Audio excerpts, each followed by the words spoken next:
Hello. Welcome to Season 10 of The Horrific Podcast. We're two friends who live in different places but share a love for scary movies. In each episode, we both watch the same movie on our own and then record a conversation together about what we liked, what we hated, if we were scared, and maybe even some larger truths about why people watch horror movies in the first place. This season, our theme is Because We Have the Microphone. And because we have the microphone, you will listen as we discuss a bunch of movies that we just kind of feel like watching with no rhyme or reason. Think of it as a collection of movies that we've referenced a lot in previous seasons or been curious about for a long time. Thanks for joining us, and we hope you enjoy the episode. Do you know how this movie got on the list? I have a theory. Do you want me to tell you my theory? I do. So far, we've had two movies this season involve one, a baby dying, and two, a pregnant lady becoming haunted. And I think this is your subconscious acting out on the fact that we're having a child.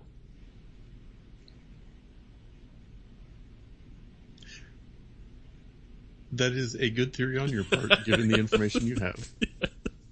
But that is not the case. Okay. Because I had no idea that this one had to do with a pregnant woman. Yeah. And as soon as it started, I was just like, well, crap. Yeah. Because I know that you typically watch these movies with your wife, right, who is in fact pregnant, and I would not have picked this one at all. No. Well, if I had seen it, I wouldn't have picked it.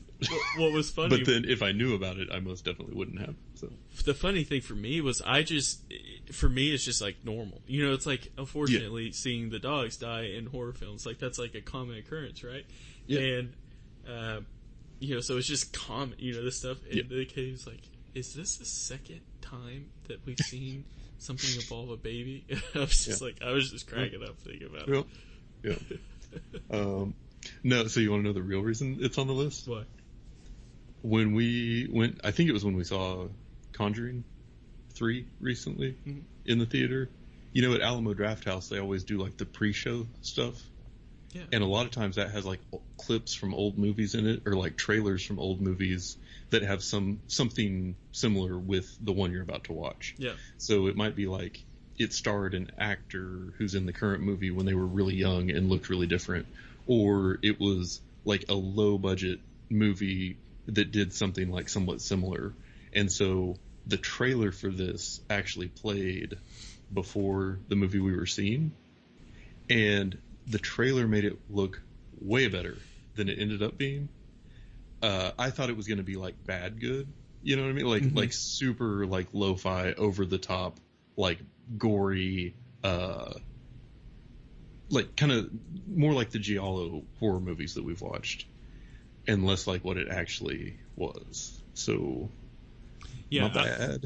I will actually say this: if we were to do this podcast on just the trailer alone, right? That's a I watched it twice actually, because it's like there's no way this is the same. Watched it twice, and the trailer is legit good. Yeah. Like, it makes it seem so good, and then you realize that that's just all the action there was. Yeah, right, exactly, right. It's all the spots in between that get you. Yeah. It was just way too long, and I think had it been edited a bit differently, it could have been more engaging. But yeah, it was chorus heavy this week. Yeah, but this one, we get it down. It's all good. Yeah, this one was a co-production. The movie was titled Beyond the Door, kind of, because it was a co-production between Italy and the United States. And in Italy, the movie was titled something that translates to Who Are You? Mm. And in the US, it was titled Beyond the Door. And in the UK, it was called Devil Within Her. So what gets a little confusing on that is if you start Googling like the wrong thing, because I started watching it and it said Beyond the Door on the website, but then it started playing and then the title card said Devil Within Her. And I was like, crap, I'm watching the wrong movie. So then I Googled The Devil Within Her, that leads you to some not good places. But then I was like, while I was doing that, trying to figure out what was going on, this one kept playing, and it like said character names, and then I was looking at the Wikipedia page for Beyond the Door, and I was like, okay, I'm seeing the right thing, but wow, that's real confusing. So I'm actually not even sure we watched the same movie, but I'm excited to talk about it regardless. Yeah, I started watching this film and thought to myself, I hope this is the case, like this is the movie, and then just decided, you know what? I've worried about that since 2017. I'm beyond. Got a kid on that the way? Problem. Not worried. Yeah, it's like worst comes to worst, we'll wing it. Yeah. That's what I thought. I was like, I'm just sticking with it. I'm too far in now. Yeah. Remember that time I tried to convince you I had played the game instead of watched the movie that was based on the game? Yeah. Yeah. Anyway, I will introduce it. You can do your fun facts, and then we will get into the occasional horrific, but mostly just talking details. Sounds good. In 1975, Film Ventures International brought us Beyond the Door, an Italian horror film written and directed by Ovidio G. Assanitis. If you've seen Rosemary's Baby and The Exorcist, then this movie doesn't have a whole lot of surprises for you. It tells the story of a woman impregnated by the devil who gets possessed whilst pregnant. Plenty of head spinning and green vomit, you know the drill. Beyond the Door was made on a budget of about $350,000 and made about $15 million at the box office, which makes it a box office success, curiously. It can currently be streamed on YouTube. You found it. I did. That was going to be one of the things I said, actually. After you said, like, you have to rent or buy. Yeah. How'd you find it on YouTube? Because I couldn't find it anywhere else. Oh, I could rent it. Where? Apple. Oh. we didn't watch the same movie. Yeah. Okay. Well, this will be fun. That's funny. Yeah. I was watching, trying to get facts for the film, and all of a sudden I saw like the full movie. I was like, "You're kidding me! I just it's never happened. Paid for that." Yeah. Yeah. Oh, I'm paying for it. Yeah. So the only fact that I have for this film is there's a lawsuit against this film. So Warner Brothers Incorporated and Hoya Productions Incorporated sued Film Ventures International, a corporation of the defendants. Basically, they were sued. Warner Brothers sued these people because the movie is a very close copy to The Exorcist, and they won. Warner Brothers won because this movie is, like you kind of mentioned, a Rosemary's Baby / Exorcist combo that we got going on here. Yeah. You can actually pull up the whole lawsuit or like what they were being sued for, like online, which I did, and I thought it was relatively interesting because it talks about like how successful The Exorcist was and just all that, and being kind of like a great public acclaim film, and like how it got through and how much it cost to produce and all that. But anyway, long story short, they were sued because they copied this film and they lost.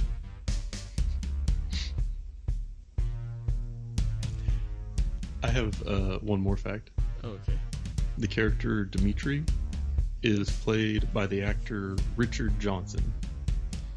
And in the 70s, a lot of people probably would have just called him Dick Johnson. And that's not the type of guy you would expect in a horror movie. You don't want Dick to be in there? Big old Dick Johnson. Big Dick Johnson.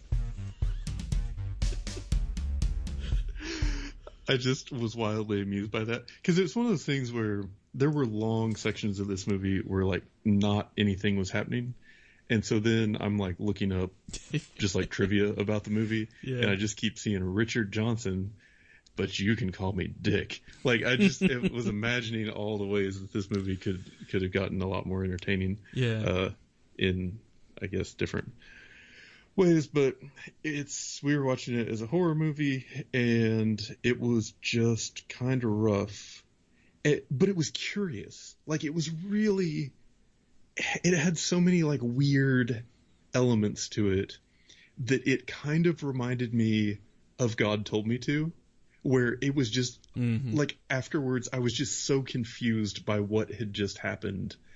And there was most definitely some weird creative elements happening here that I feel like weren't, like, I don't feel like it was trying to just remake The Exorcist. I think it just stole a lot of elements. Does that make sense? Yeah, but like intentionally. Oh yeah. Yeah. No, 100%. Yeah. No, like the special effects, a lot of the setup of the scenes, and there were a lot of things in it that were like blatant, like the kid eating the green pea soup all the time. Right. And like everybody knows that's what the green vomit was in The Exorcist. So like, right. But they emphasized that more than once, like throughout the movie.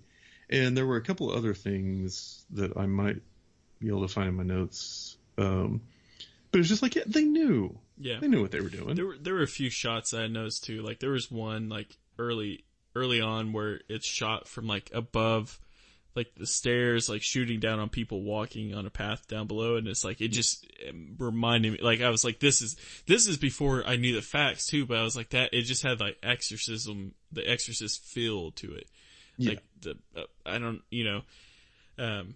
like her voice when she was possessed, right? And the way she would like say really vile things and all that. Like, yeah, I mean, 100%. The other one I had was when he was like spinning the doll's head around. It's like, okay, but then they copied it like even more directly when her head did the same thing. So it's just like, okay. Imagine like, so my thought is like, if I screw up like at work, it sucks, but like generally you could reverse the problems and. Sure.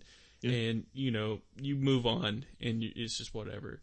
But, like, imagine being the writers of this, convincing a production company to put it out just to get, like, the lawsuit, thinking that you had a really successful film and then you get the lawsuit.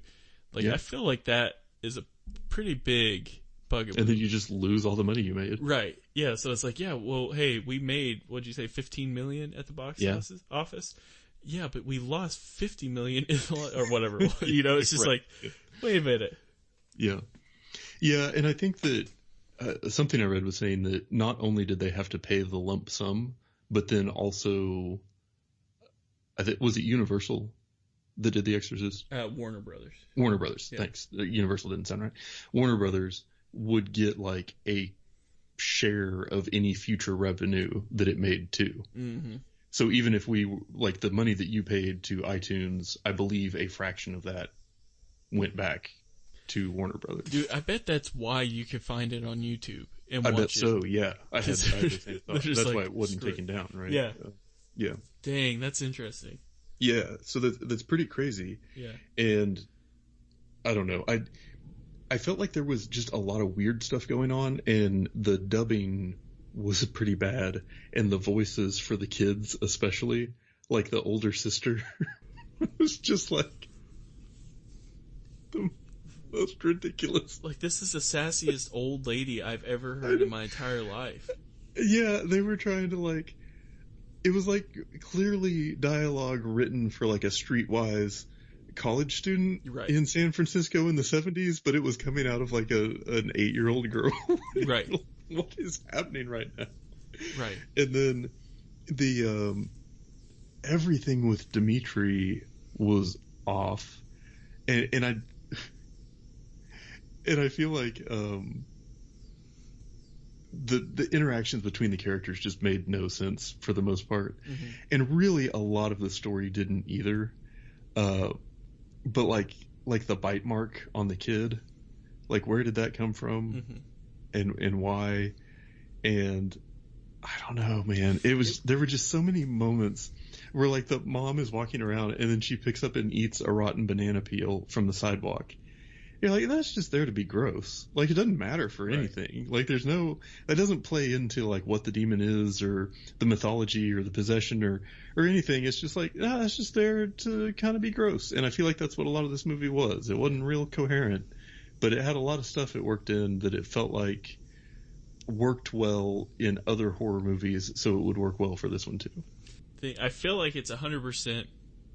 We think this is how they talk based off of movies, kind of thing, and so they put it in there because, like, you know, like there was a quote in there where, you know, Gail the child is talking to Ken the dad, and, hey, remember that crazy nickname you gave him?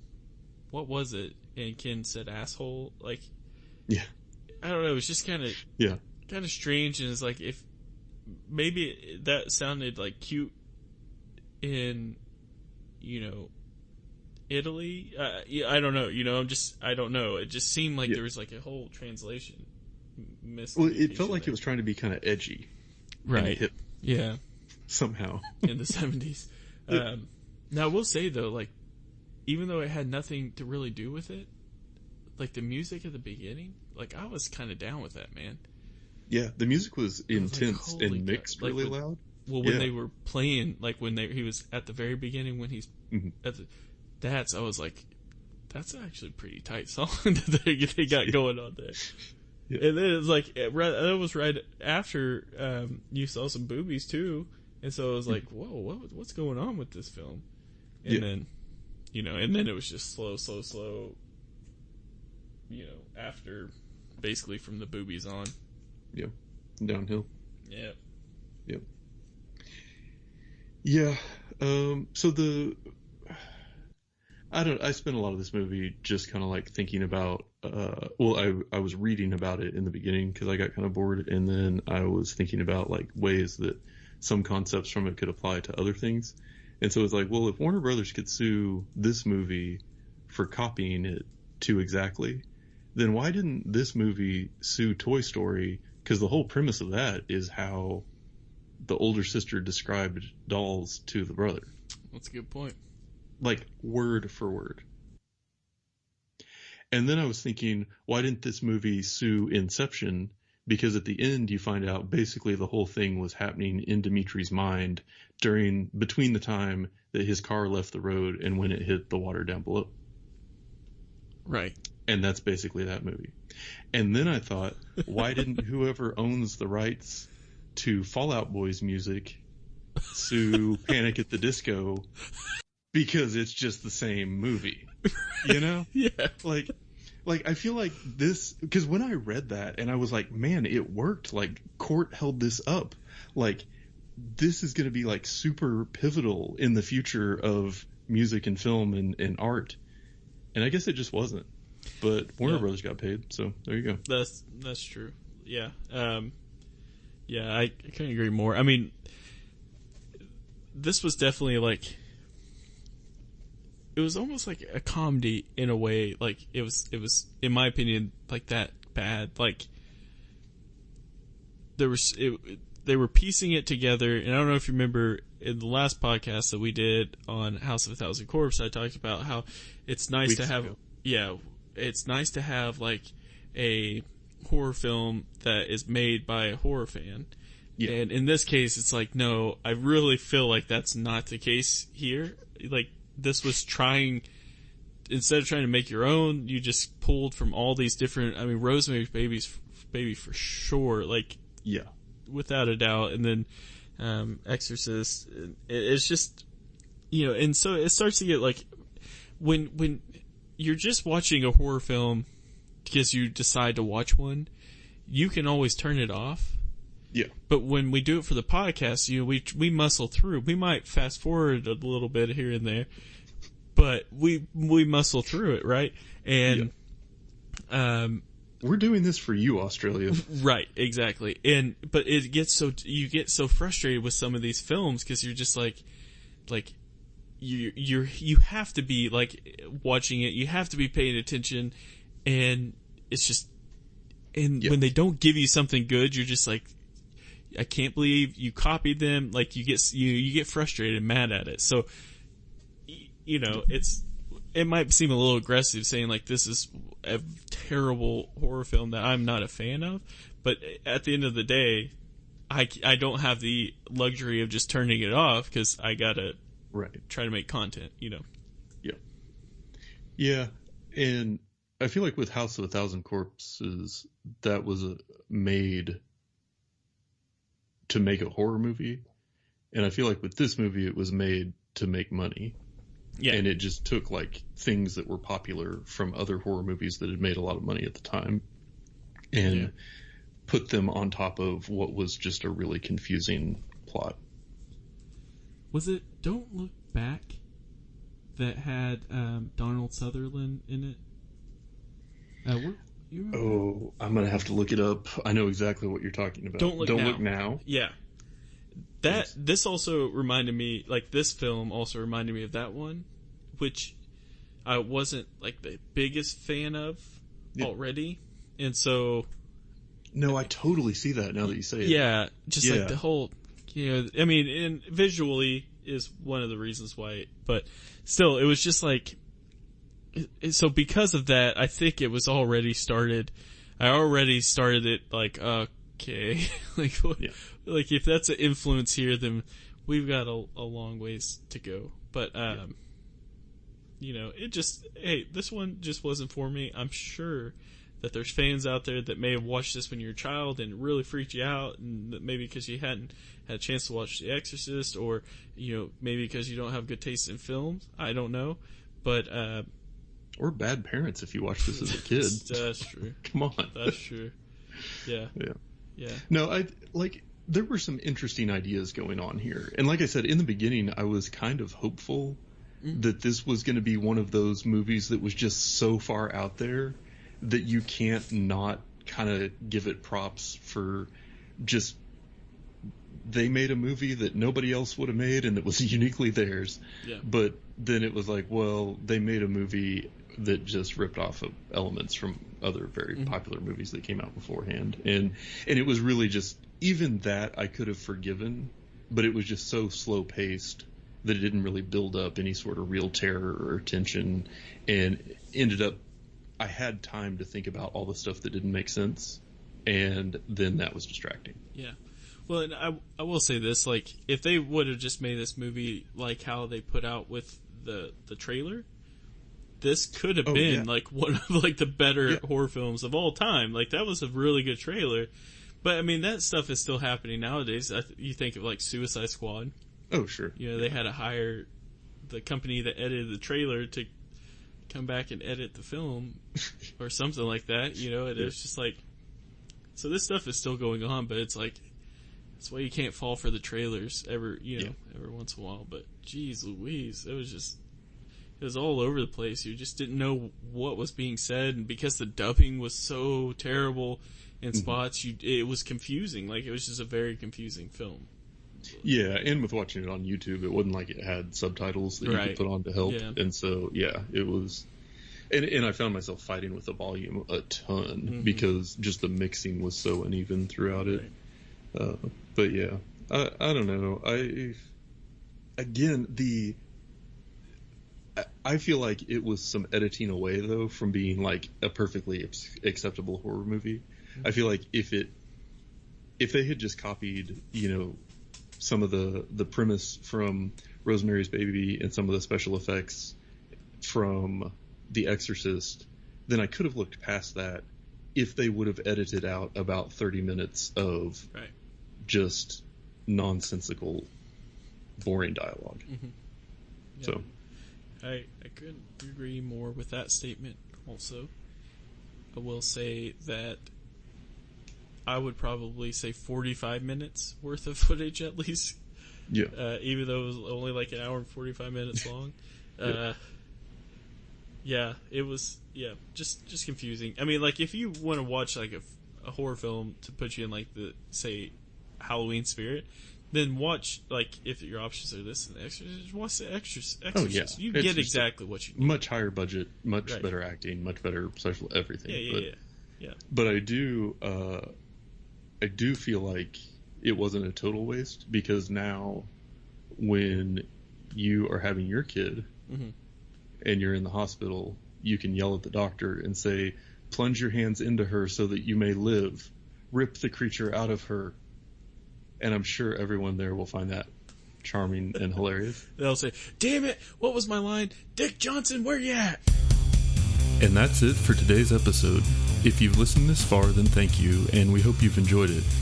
We're always looking for new ideas, so if you have any questions, comments, or movie suggestions, please send us an email at thehorrificpod@gmail.com, or feel free to comment on or message our Facebook page.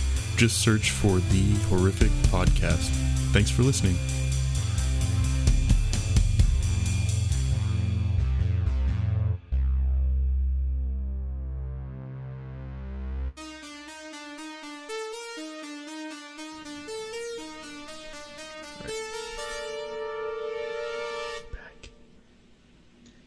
But like even with Nosferatu, that was clearly a ripoff of Bram Stoker's Dracula, and they got sued for that successfully.